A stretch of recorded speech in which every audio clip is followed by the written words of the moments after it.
Hey, thank y'all for joining us again. Welcome to another episode of Ish. You're probably wondering why your host for Ish has changed.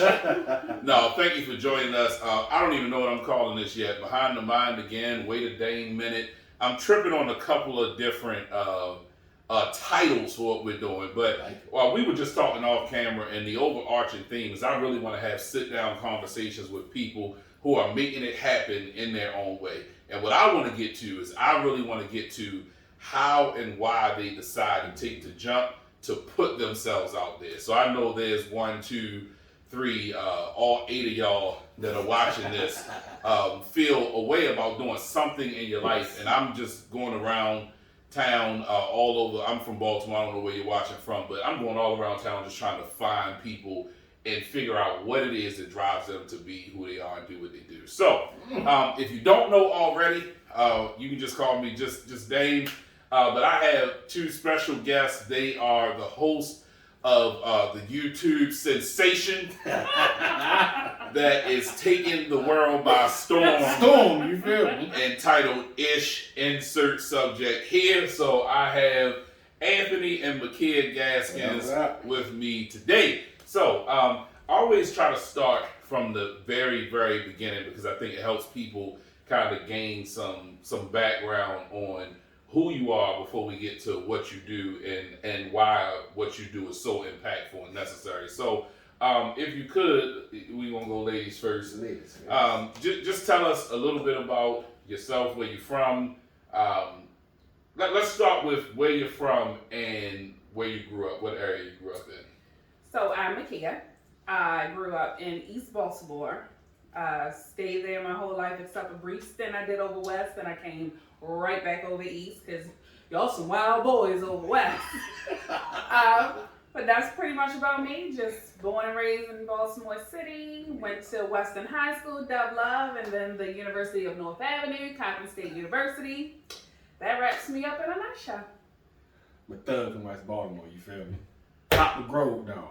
Just kidding, Poplar Grove. Grew up, born and raised West Side until I met the love of my life and had to move to the East Side, and we stayed here because happy wife, happy life. No, just me, man. I'm around. I'm me. So let's start from the beginning. What was growing up for you like? Growing up for me was more or less me taking care of my sister. My mom, she was a nurse, but she was also in school, so it was a lot of me taking care of my younger sister, Sierra. She was about 7.5 years younger than me, so I had to make sure she got to school and got home, things like that. So I had to grow up pretty quick, pretty fast. Always straight A kid, kept my grades up, worked, because we didn't have much. Like, I was a thrift store shopper before. It was cool to pop some tags in the thrift store. So you made it look good. You know, yeah. Take this thing and make it look good. Yeah, and then look for Christmas when you get them new felines or Levi's. That's about it. That's about it. But yeah, it was hard. Like, it was hard. Always had big dreams of going somewhere. Guess this is the somewhere I dreamed of. So in that, early on, you had a very big sense of responsibility. Mm-hmm. So from the start, it was you had to be the responsible person in growing up. Yep. It was what was hard. that like, though? It was hard because I didn't get to go, because my mother was real strict.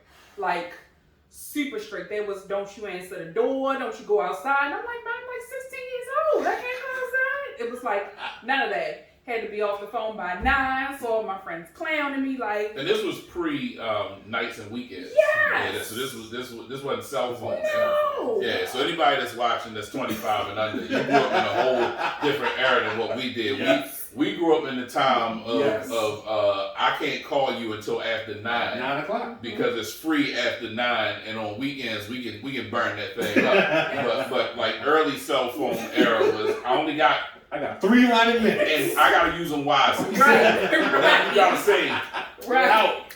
Come on, spit it out. Let's keep moving. Yeah, so it was hard.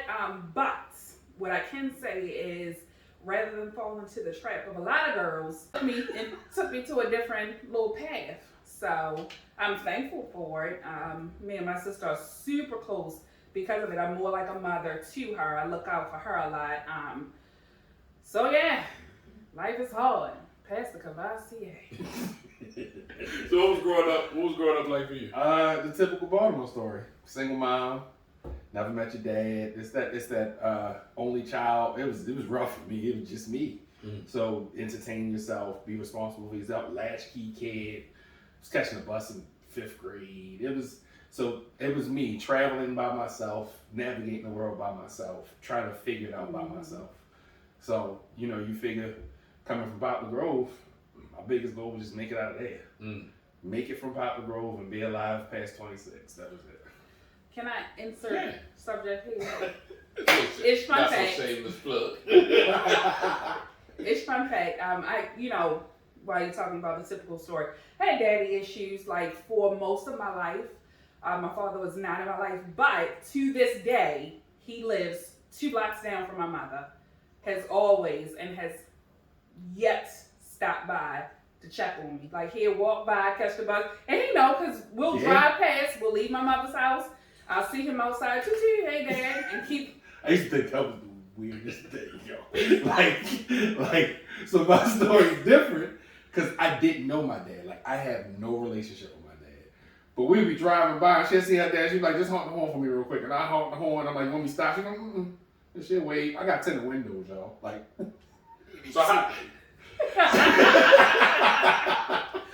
And that I think it's such great lesson in that. Like, how does that like help harm or mold rather you as you're growing up? Like, how does even thinking of it now? Because like in our state now, we're old enough to rationalize things differently than we were then. But growing up, like, what's that impact on you separately, but equally in the situation though? So it was hard. My dad has 7 kids, and there is a sister between me and my sister, which I didn't know about. He introduced her to me as my god sister. So one day I'm like, hey mom, my god sister lives around here. Can we stop so I can say hi? And she tells the story that something told her don't go because she would have opened the door and saw a little girl looks just like me. Would have broke her heart. Just like. It's 5 girls and 2 boys, and we all look just alike. Now, the rest of my siblings, including my sister Sierra, had my father for different parts of their life, whereas I didn't. Like, he just did a whole disappearing act. Like, he legit was I'm gonna go get a pack of cigarettes, and he left. And then one day, I ride my bike with my friends, and they like, hey, McKay, that's your father. And he was. And I was like, that ain't my father. That is not my father. Thus, hey dad. And I keep going. No, but as we got a little old, like he missed everything. He wasn't at my high school graduation. He was at my college graduation only because I graduated with his sister. So he showed up for her, and I just happened to be, hey, I'm here. But as we kind of got older, he wanted to have a relationship, which I feel like at this point, it's not like something that I want to do, but what I can say is he was there for the birth of all 3 of our girls, which was surprising because he don't have a car. So he made a way to get up there. So he tries to be there for them. He'll get them and want to take them out of town. It's an interesting dynamic. Like I wanted him to walk me down the aisle when we got married. So that's the whole story. That's the whole story. So he did, but he was asking us if we were going to pay for his tuxedo. So let me get a piece. Come on. So, just to we coming back to the story. Therapeutic. Can we come back to the story? I promise. Mine was different because I always tell my kid, I think it's easier for me not having a dad. And this is going to tie into her story. So you understand? So for me, it was growing up trying to figure out how to become a better man without seeing a good man. How not to do the stuff he did. How to be present if I had kids. Because I always wanted kids. I wanted a basketball team. 3 enough. But, so it made me work that much harder to figure out what could be my motivation. But we get to meeting her dad, and I didn't understand the dynamic because he was there. Like, I always knew he was 2 blocks away. So we tried him to tuxes for the wedding. And he walked in, he get fitted. I'm like, you look sharp. And he's like, yeah, I do. So, we ready to check out. And, back then, we got married in 2008. 4 people get a tux, the groom free. So everybody, paying their little deposit. He was like, so, who got this one?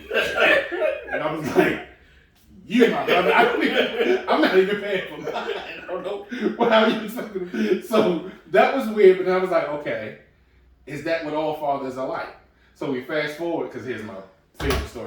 We fast forward to, we're at a cookout. This is maybe 2-3 years after our wedding. Mind you, don't have a dad. So in my mind, fathers speak the truth at all times. He out here like, yeah, I'm about to came to some money, taking everybody to Australia and China.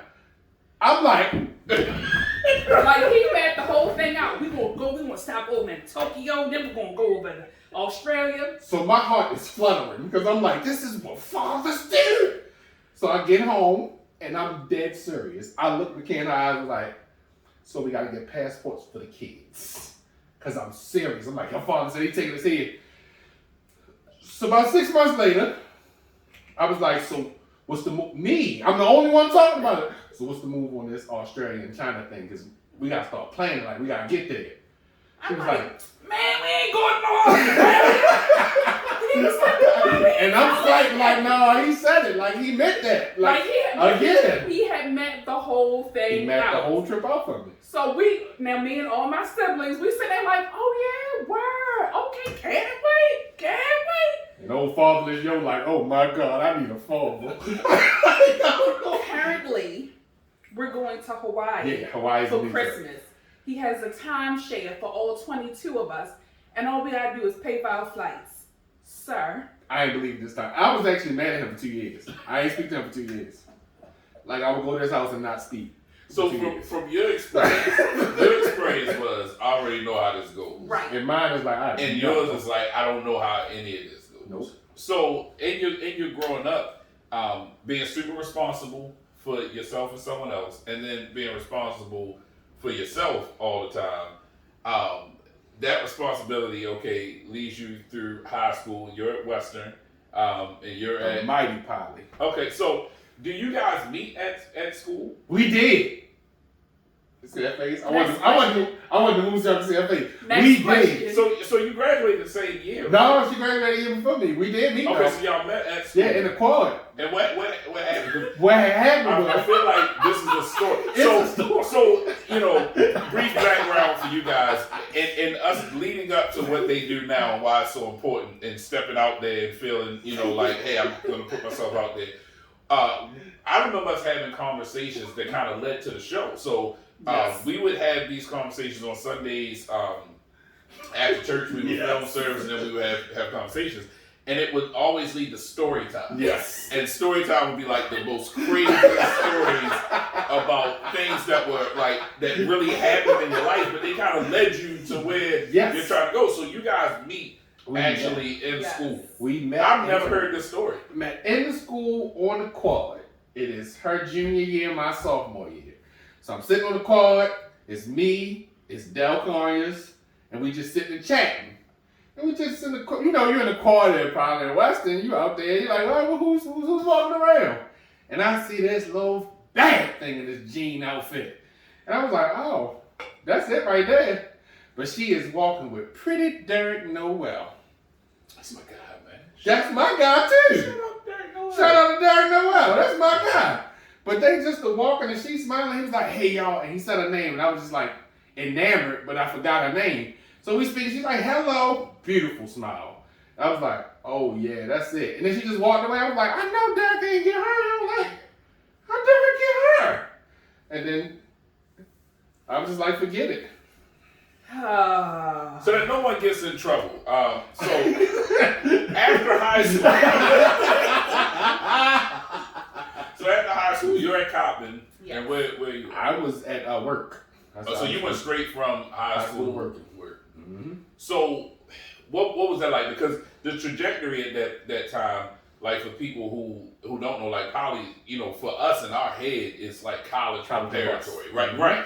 And I think now we're in a great space in society as a whole where we understand more that college isn't for everybody. Mm-hmm. I think now we're finally reaching a place where it's like, hey, if I do really well with this trade, I can go straight from school into said trade and be 4 years Mm-hmm. ahead of somebody who Right. doesn't know what the heck they want to do and go to school. I think that's accepted now. Yeah. But we're talking 1998 when that's not Oh yeah, that big. was an argument. That was me and my mother, one of our many arguments. But I tell my kids the story all the time. I was defiant to the fact of I didn't feel like a college degree should lead to be the only way I can make money. But I also felt like the SAT was a bunch of bullcrap.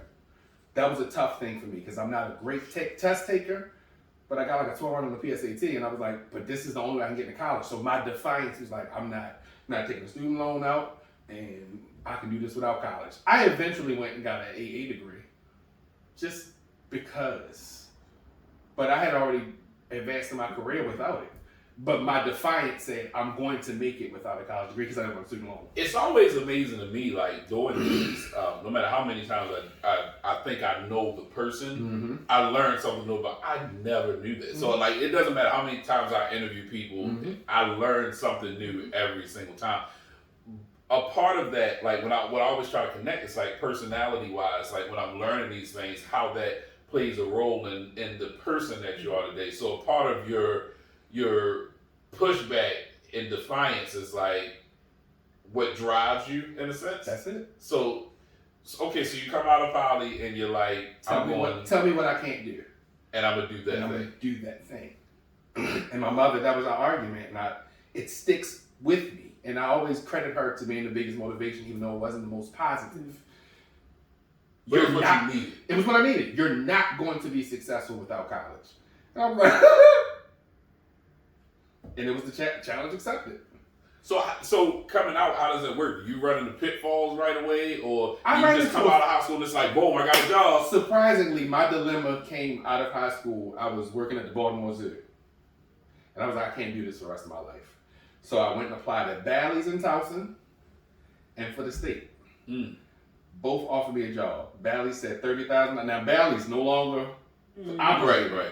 $30,000 a year. The state said 18. And I said, I'm gonna bet on me. I can advance in the state. Woo! And I took the 18. Going back to having to like grow up as an only child, find ways to entertain yourself.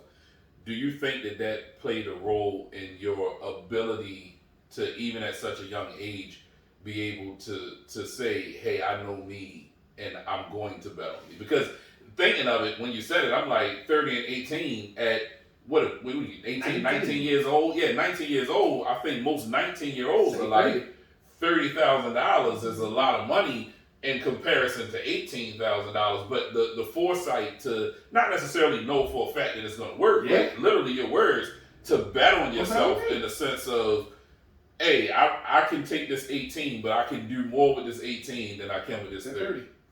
It's the not having a dad was one part. Me and my mom had a very tumultuous relationship, so it's so many factors growing up to say, this 18 is going to get me an apartment. The 30 going to get me an apartment, but I don't know how long I'm going to be in my apartment. This 18, I know I can get this 18.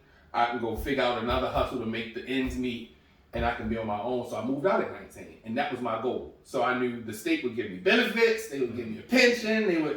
My check was always going to be there, and I make the rest of it work. So that relationship, those relationships or lack thereof, motivated me to invest more into me and believe more in me because I felt like I was all I had. So somebody watching, I'm big on the power of one. Like I started doing this again because like one person was like, yo, I'm just interviewing it. I'm like, the power of one, like one person gets something. I think what you said, I don't want to gloss over because of how big it is in magnitude of understanding like the circumstances led you to a place where you're like, security is important to me. What becomes important to us is based off the experience that we go through. So like how responsible you are and the importance of security. So to be able to make that kind of a decision at such a young age comes out of, hey, I want something different than what I had, so to speak. So at the same time, you start working at the state at 19, you come out and you go to University of West North Avenue. So what's college like for you during the same time? So at that time, I had a baby. So in college. In college, I had my baby, and I was really, really sick. Like sick to the point where I had to get a lot of IV fluids and stuff. So I ended up getting kicked out of college because I couldn't go. So then they put me on academic probation and were not trying to let me back in. Nobody in my family graduated from college, so this was very, very, very important for me. So I did everything I could. I was like, hey, I went and got my whole medical record. This is how serious I was. I got my whole medical record and sent it to the admissions department and said, listen, I wasn't in school because on all of these days I was in the hospital. I think they took so much pity on me. They were like, yeah, we'll let you back in. Just come on back in. So I worked during the day. I got a job with the state. I worked. So when is this time? So you get a job with this, because this I'm sure will connect at some point. So you get a job. You get the job with the state around when? I started working for the state in 2001, and you started in 2000. Yes. Wow. Which is fun fact. He and I worked a lot of different jobs together. We worked at MBNA. They stole my sales. Like, you remember MBNA? You used to sell the cards and they give you cash that night. They gave this girl my cash. All-star. I was an all-star. And they gave her my cash this night, and she got her first sale in like 3 months. Listen, one summer, the summer I graduated from high school, I was determined to get a call. Like, I had straight A's, I had a scholarship, I had everything. All I was expecting was a call. Like, y'all can put together, because I'm dealing with my sister, getting her around. Y'all can give me a call. Graduated, there was no call. I don't even know why I thought it was a call. So that particular summer. No, the car was in Tokyo. right. Big manufacturer. They had you. So that particular summer, I worked like 4 or 5 jobs. Mm-hmm. I worked youth work, so I was working at a summer camp. I was working at MBNA. I was working at Friendlies. And I was doing something else. I can't remember what my other job was, but I was doing something else in the mall to save up to get me a call because I wanted to, when I go to Coppin, I don't want to be on the bus on North Avenue. So that's where we were working together. I could not sell anything. Like, people would be like, no. I'm like, okay, thank you. They would have people come over like, McKinney, no, you can't keep getting off the phone. It's 2 no's at MBNA kids. So in the 3 months that I worked there that summer, I made 1 sale. They took my money. 1 sale. And my team was so excited for me that they gave me, they asked everybody, hey, can we just give it to McKinney? So what were they giving to you? So you was getting, let me tell her, because she don't even know she wasn't making sales. You was getting $1 per person you got to sign up. I was at like 22 that night.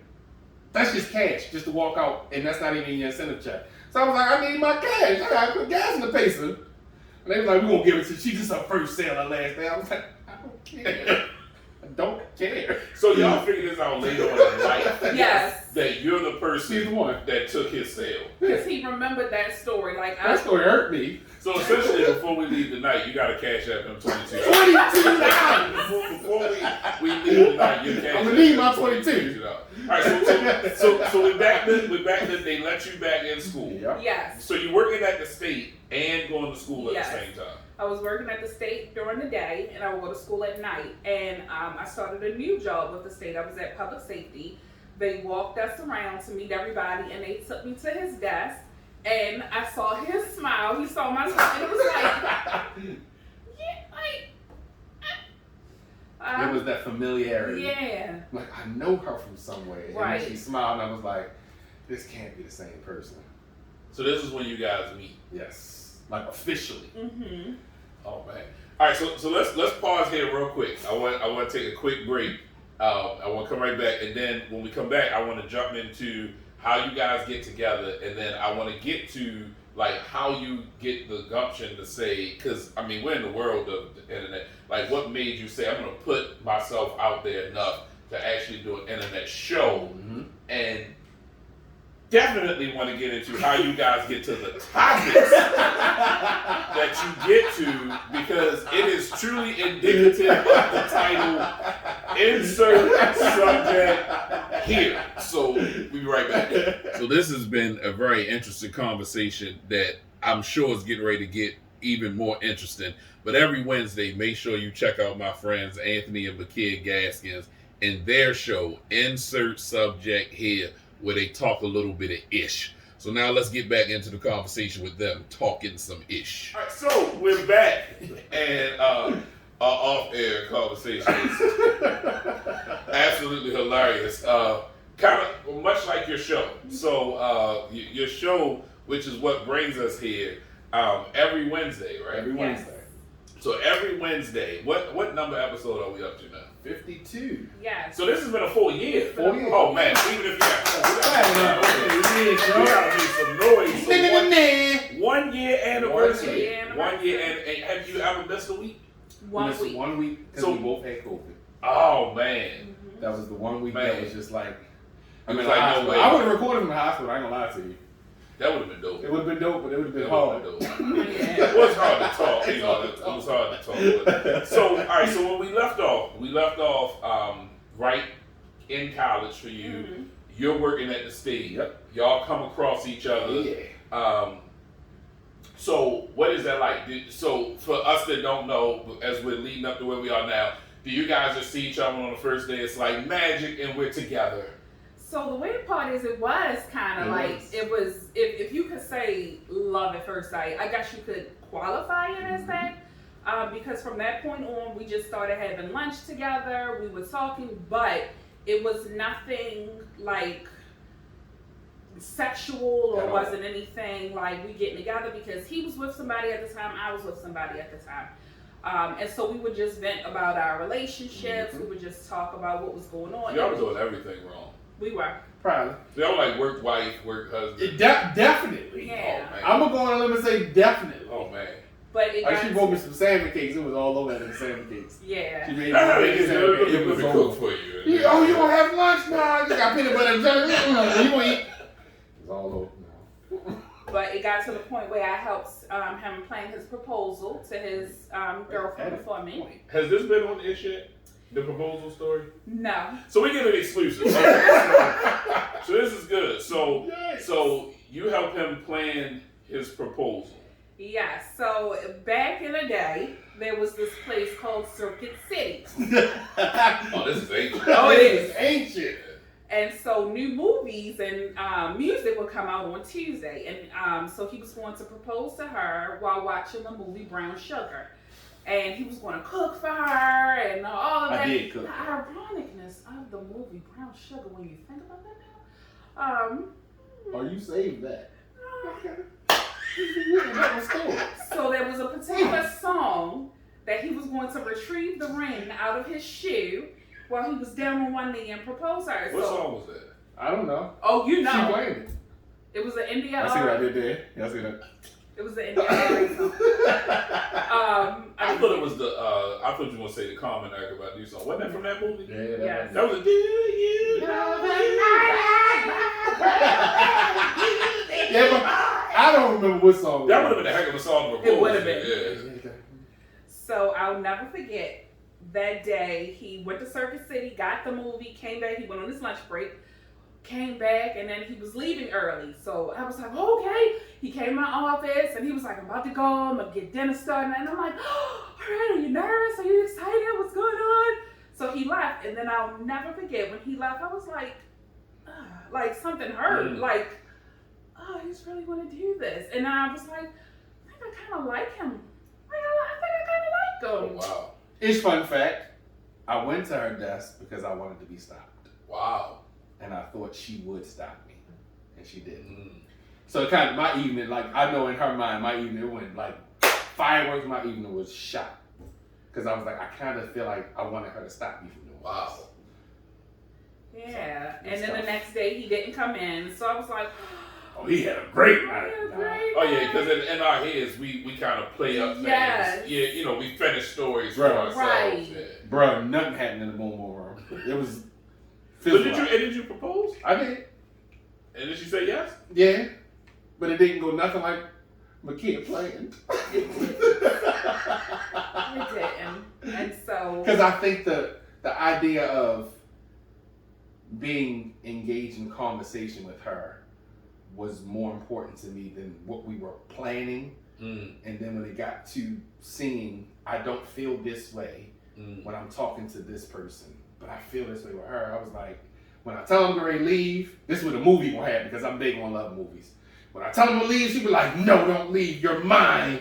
And she was just like, okay. And I'm like, this. Now, it's fun fact, I don't like love stories. So I don't know what happens in love stories. I don't know. You just let the person go and that's that. So after planning this wonderful proposal for him, the person that I was with told me to meet them at the mall for Christmas shopping. So I was like, okay. So we go into the mall and then he's like, well, let's go to this jewelry store. So I'm like, okay. So he's looking in the cases and stuff, and he's like, if you could pick a ring, what ring would you pick? So I'm looking. Now, again, I'm not a real big love person. Never thought I would get married. So I'm just like, I guess I'll take that one. So he was like, hey, can she try this on? And so I'm trying it on, and they're like, oh, are you about to propose? And he's like, yeah, I will propose. So this was my proposal. You riding? So after that, the whole jewelry store was like, so they were like, you want to wear the ring out? I was like, no, just box it up. So you weren't excited, is what you're saying. So. I got it. Okay. I got it. So she gets engaged. When she gets engaged, she's around me having lunch with me for 2 weeks with her left hand in her pocket. What she doesn't know is that the entire office came and told me the next day. So for 2 weeks, she acted like nothing happened. So was this the same time? Is this like time frame wise? Is this the same Might have time? been 9 months apart. 9 months apart. So you were already engaged for this time period, and then you get engaged 9 Yes. months later. So all right, so bringing me to how you guys get together. How the heck does that happen with you two being engaged to two different people? So as I said, my engagement again was I have an issue with giving up on things quick because I don't have attachments. I don't make attachments because I get let down. So I was like, I don't want to give up on this relationship, but I don't know her. But the ultimatum I was given was, I can't date somebody just dating after 2 years. And I was like, I don't know if I like you, but I don't want you to walk away. Da-da-da. And I think at the proposal, I was like, I don't like you, and this was a mistake. So I spent the year trying to figure out how to get out, and then by that next summer, I was single. Mm. So you're single at this point? Yeah. You're not single at this point? Correct. No. So I was in the relationship started to go real downhill real fast. But I was trying to hang in there with it because I give up on things too quickly. That's a recurring thing. So if I get bored with you, tired of you, I'm just like, yeah, I'm over this. So my mom was like, no, you can't just keep giving up on people. Like, you gotta make it work. So I'm changing myself, trying to, okay, I'm gonna make this work.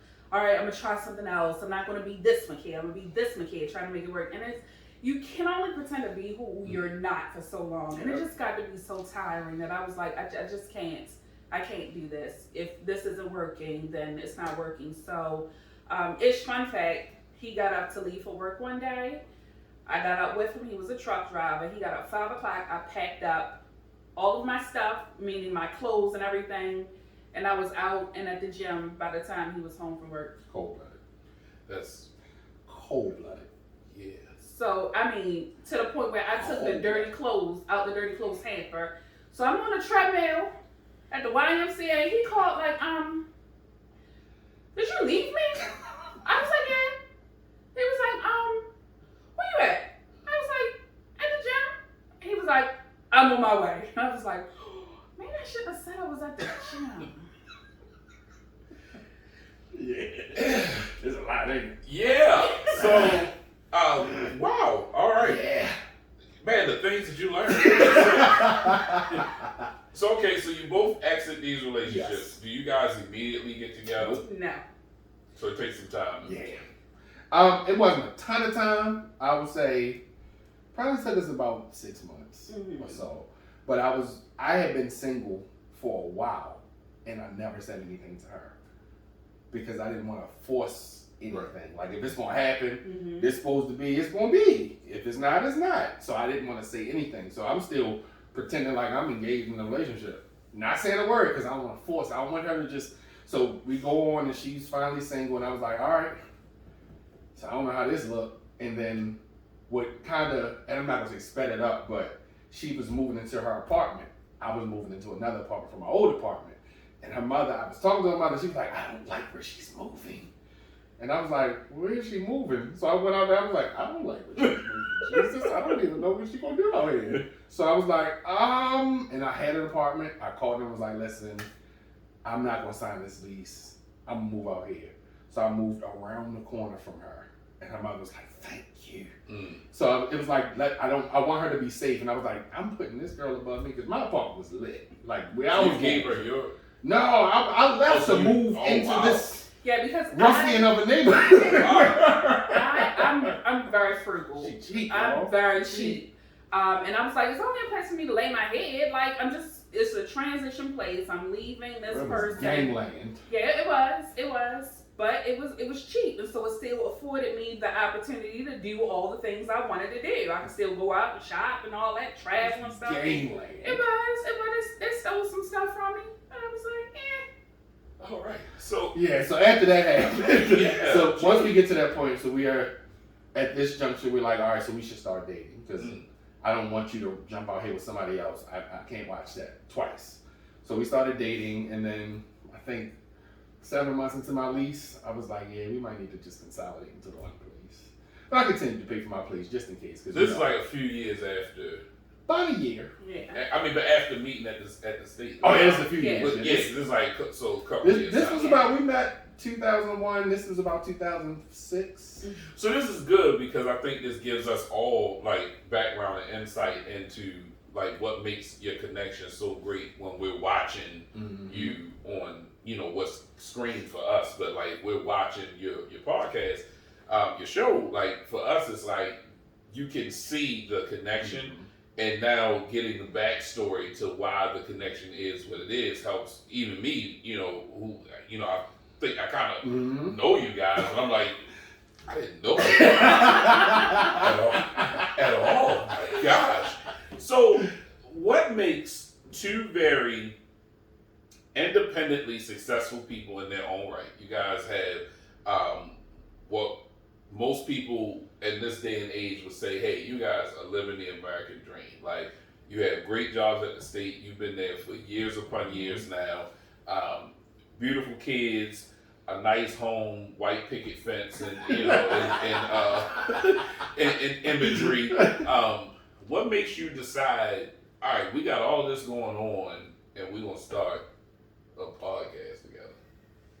So, we joked around for a long time. Like, a lot of people were like, y'all need a show, because some of the stuff that we have done and situations because I get us into some situations. I get us into some places where we like, I don't know if we're going to get shot tonight. I don't know if we're going to get kidnapped tonight. Like, I find some things. Who's going to jail tonight? Like, I always get us into some things. Yes. And then, like, he goes along with it, and I appreciate that. Now, sometimes he'll be like, I don't think that's a good idea. But I've gotten us into some stuff, and then I'll tell my friends, like, you won't believe what happened this weekend. We went on a trip with some people we didn't even know. And they like... So you would think a day trip, and you're like, that's a lot. Oh, we was overnight with these people. And you didn't know? Like, I just got a random Not email. one person on this bus of 56. I got a random email at work for a bus trip to Atlantic City. So I was like, yo, been to Atlantic City? He was like, no, I was like, we're going to go on this overnight trip. So I paid for the trip. Because one thing about me, I love to spoil him. I love to do things. I mean, he does stuff for me too. But I like to surprise him. This ain't like that. I mean, because I don't want people to be like, oh, that's a sugar mama, so it's okay. But so it was this bus trip. So Top 5 was Eunice. Go ahead. we get on the bus trip, and everybody know each other except us. We pull up to the parking lot, and everybody's just like, and I was like, what is this? Like, you don't know none of these people? She was like, no. And I was like, So, who sent the email? I don't even know. I think they sent it to me by accident. But I thought it was somebody I knew. So I was like, cool, let's go on this trip. It was a guy named Bruce. So I was like, Just random roof shelter. Like, and the trip was like one of those, you go up, they give you money back, we went to the 40-40, and all this stuff. I'm like, all right. But then we just sit on the bus and everybody just like, I'm like, look, y'all can talk around me. I don't care for that moment. I ain't never gonna see y'all again. Like, and it's to the point where, and I'm a East Baltimore girl. I ain't been much here anywhere. So we get to the 40-40 club. It's standing room only. So I'm like, I'm not standing up all night. I didn't get dressed up for this all night long. So I'm looking and they got these bleachers. Y'all know the bleachers in 40-40. So I'm looking like, those are some seats. I was like, come on, baby, we gonna go sit in these seats. So we sit down. This bouncer is 6'9". He is this big. She's pulling me past him and he's staring in my eyes. And I'm like, this ain't the hill I'm dying on. Like, I'm not dying in 40-40, y'all. I did not see him. All I saw was a seat. So we sit down, and the guy's like, hey, what bottle y'all want? I was like, y'all got Coke in a bottle? Like, what do you mean a bottle? Because, again, I'm East Baltimore here. You're like, nah, this is the bottle popper section. And to sit in these bleachers, you got to buy a bottle. And I'm sitting there counting my little, at the time, $22,000 a year. Like, I can't afford that one. So I'm like, I don't know, how much is a bottle? He's like, oh, we got some for $500. I said, oh. I was like, oh, well, I didn't know this was that section. He was like, that's okay, y'all can sit chill here. here. So I was like, well, at least let me order some chicken wings or something. We got some wings, a couple waters. So all the people we came on a bus trip with is looking like, why y'all in the VIP? Bruh, the look went from to, and we just sitting there, and you know I'm playing up because I noticed they looking there. I'm like,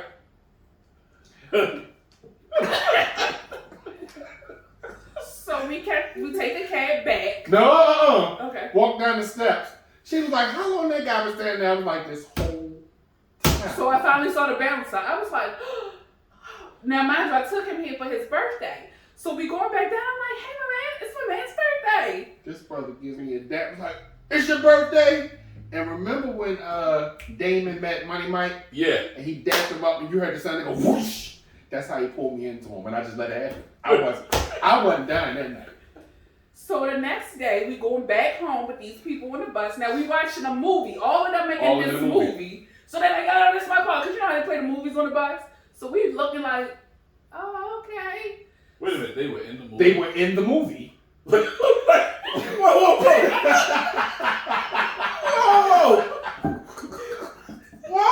Yes. Who's blue? I don't know. Who's first? I'm still trying to figure that out.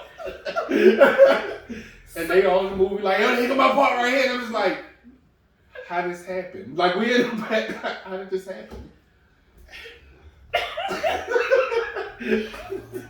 So how does these weird situations that you find yourselves in lead us to, let's tell people about this, because I don't know if I would have told anyone. So we used to tell like friends and coworkers, and they was like, y'all need a show. Because only y'all get into these situations. And that's like the tip of the iceberg. There's some other stuff that I done got us into.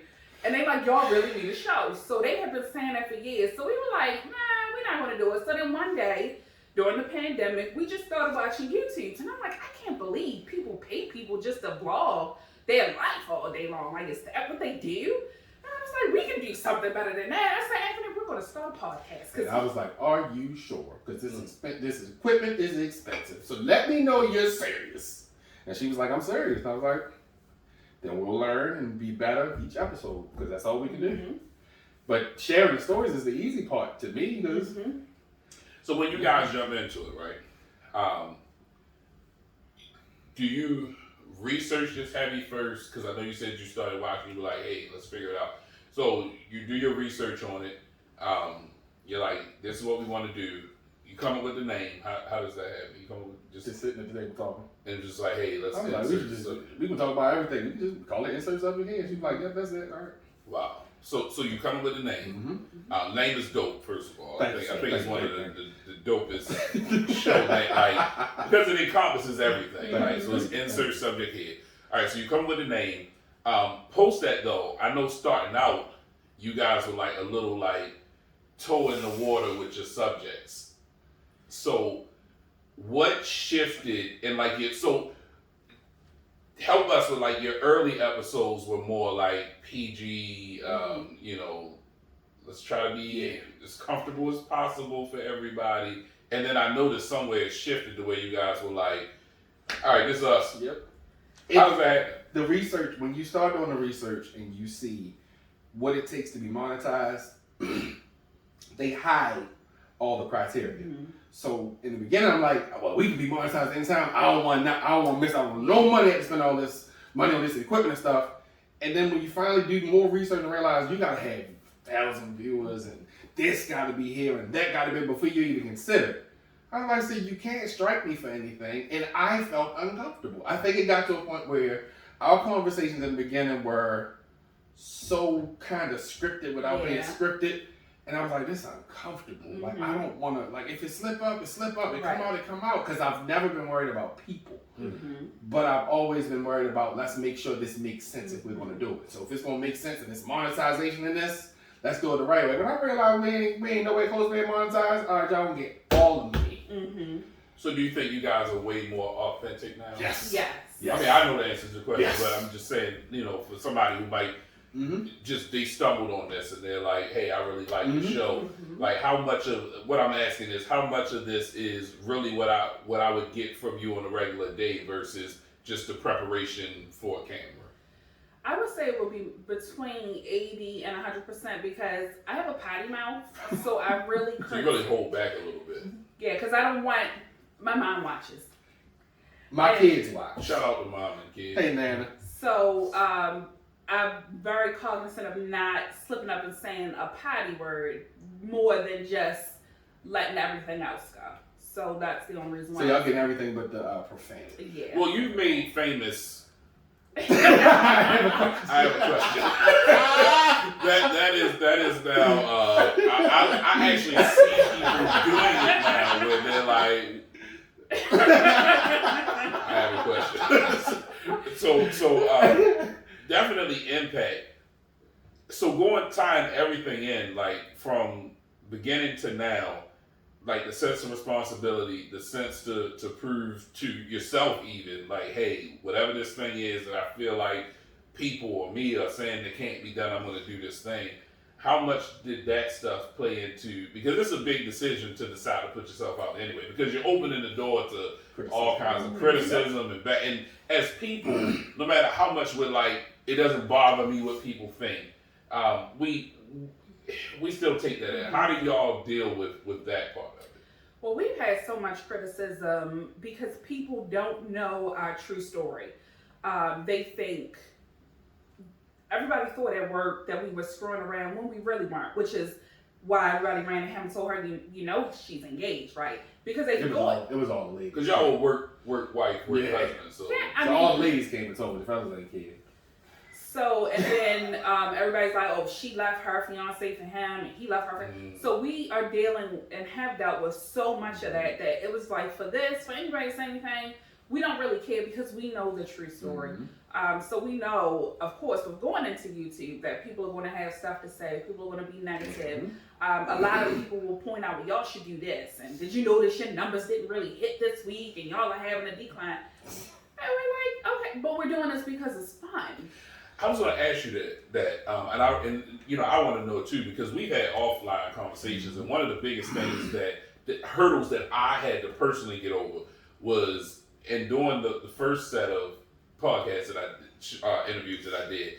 I always looked at numbers too hard, and it would wreck me because I was like, people have such great stories. Here I am trying to help these people get these stories across, and like these stories are so impactful and they're good, and if you really listen to it, and for me it got to a space where like not enough people were listening to it, and I got to I think 9 or 10, and I was like, I'm not doing this no more. I credit you guys in helping me get to a space of, hey, if it's 1 or 1,000, what I'm doing is impactful enough that it's necessary.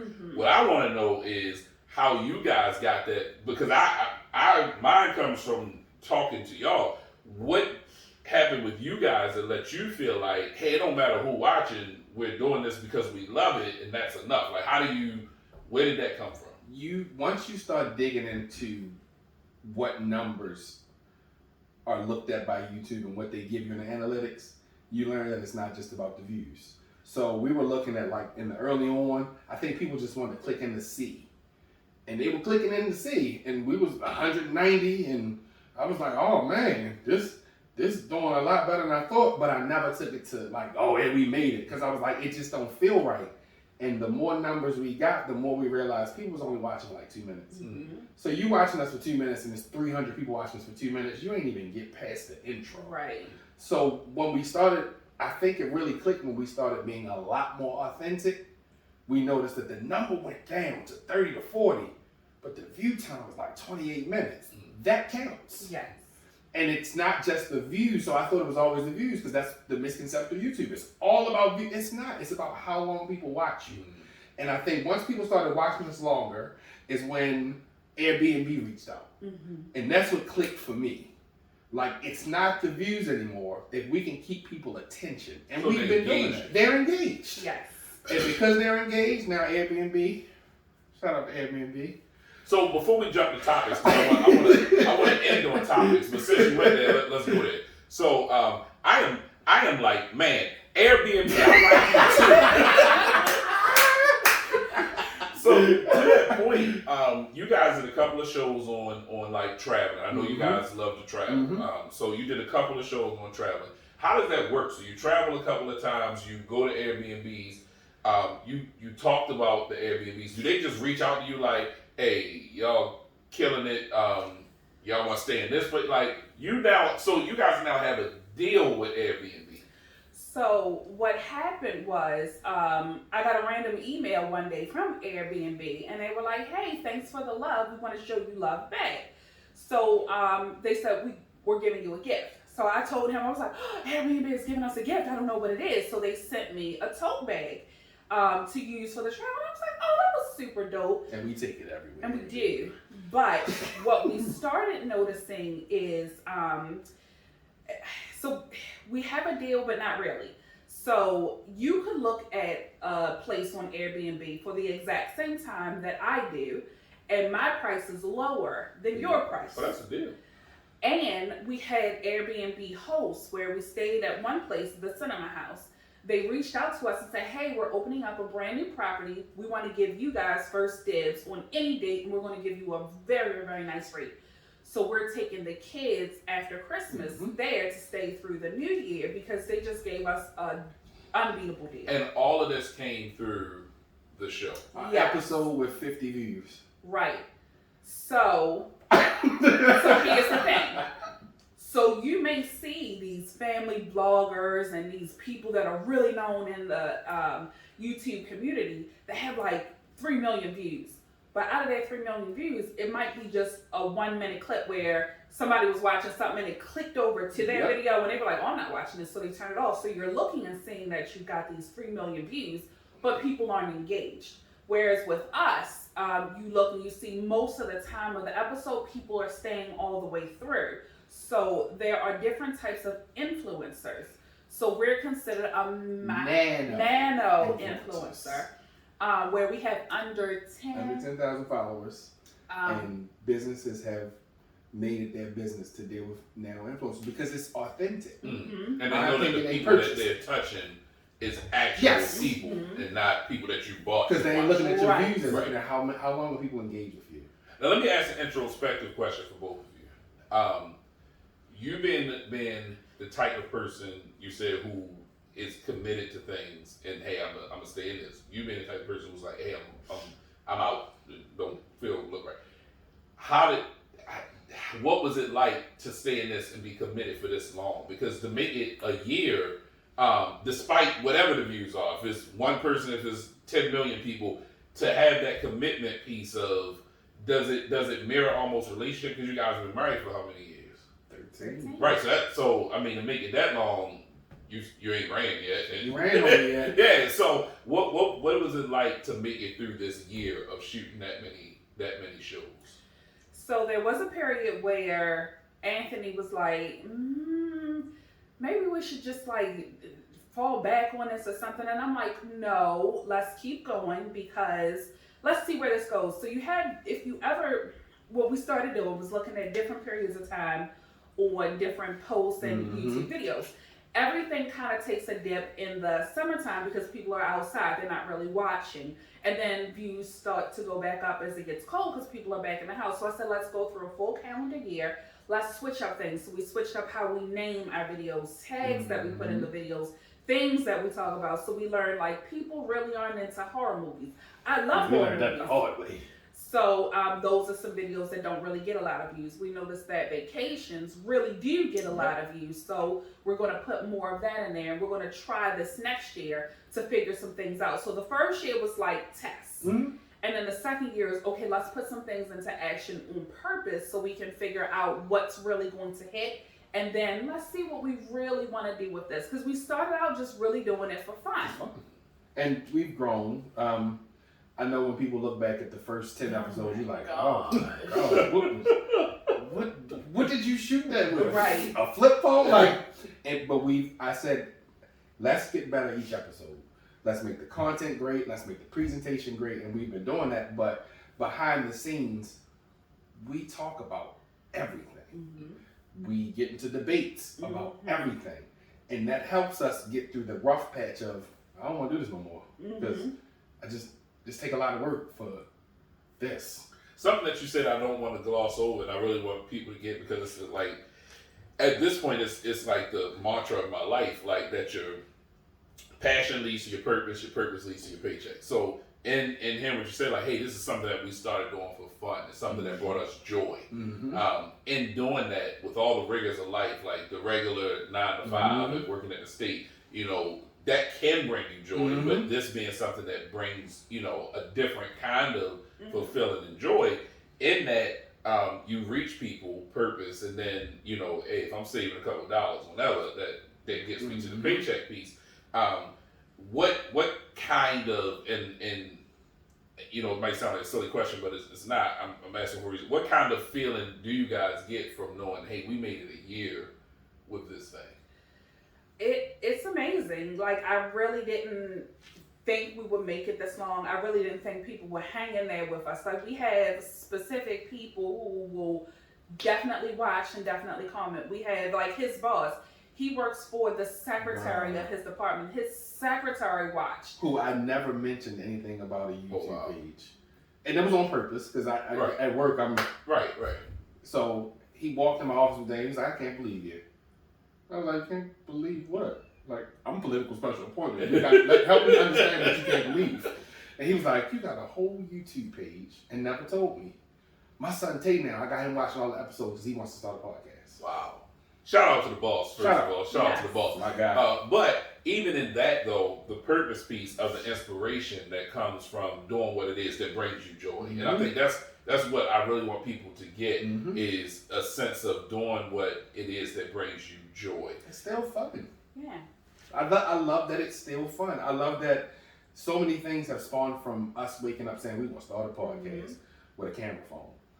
So many, like, business has taken off of Lexus Media because of a YouTube page. I was going to get to that too. Like, even in the editing piece of what you learned, and then being able to pull that back into the other side of your business too, is crazy to me. That, you know, being able to just do all of those things. Yes. And we have bought new equipment, and you know, I'm frugal, so I just bought a drone. And I was like, because if we're going to be doing these Airbnbs, we need to do better footage with taking pictures and video of it. I thought when you bought that drone. Because I don't spend money. When I saw the drone, I was like, the drone cost how much? And you did what? Like you? I went and checked all my cars, make sure none of my cars were something. Right. So last thing that I want to touch real quick. Topics. I just want to go ahead real quick. Man, in the beginning it was very vanilla. Yeah, it was. In the beginning it was very. Thank y'all for sticking with us. It was very water. Water is good for you. It's a great thing. And then we went to was it Frolicking Fornicator? Filthy Fornicator. Filthy Fornicator. Man, like I-sex robot. Yeah, it escalated quickly. Yeah. But it's things that people talk about. Yes. ending with this, what made you guys get to the space of let's go for it? Like, if we're gonna do it, let's go for it. It was just that conversation. And he was like, I'm not worried about monetization. Yeah. Let's just go for Let's it. just do it. And I was like, are you sure? Like, this is us, because I was in the beginning, because I know my wife. And I was like, listen, you got to prep me with what you want to say. Like, I need to know where you ready to go with this. And then it got to the point I was like, I don't care about monetization. Say what you feel. We're going to make it work. Like, that's what people want to watch us for anyway. And the retention shows it. Like, we sit and have a conversation, and the conversation is a bit dialed back. But it's just like the conversation we'll have if the camera wasn't on. Wow. All right, so let's get out of here with some rapid fire real quick. Just a couple of quick questions, and then we'll let you guys get back to planning for the next episode. All right, so favorite color? Blue. Favorite number? 9. 6. Favorite movie? Coming to America. The Wood. Ooh, favorite song? Roses. No Weapon. Friend. Whose song is Roses? What is Roses? What's his name? St. John. Turn up when I turn it up. That's our joint right there. Literally never heard that. Check Roses I'm on. gonna have to check out favorite season? Summer. Fall. Ooh, favorite thing to do? Cuddle and watch a movie. Cuddle and watch a movie. Favorite place to visit? The beaches. Any beaches. Specifically Cayman Islands. Okay. All right, so y'all see how meshed well together. Either they're meshed really well together, but he's a really well kept. One of the two is. No, listen, I appreciate y'all. I'm saying it publicly, the same thing I say privately. Y'all inspire me and have inspired me to get back into doing something that I love to do. This brings me joy to be able to help people tell their stories, because everything that we talked about in the first segment with growing up and things you had to go through all play a part in why you are where you are and then why you decided to do what you decided to do. And I think making that leap, that jump to put yourself out there, which is ultimately what it is what we all aspire to do. Like, we all aspire to put our best selves out there and doing something that brings us joy.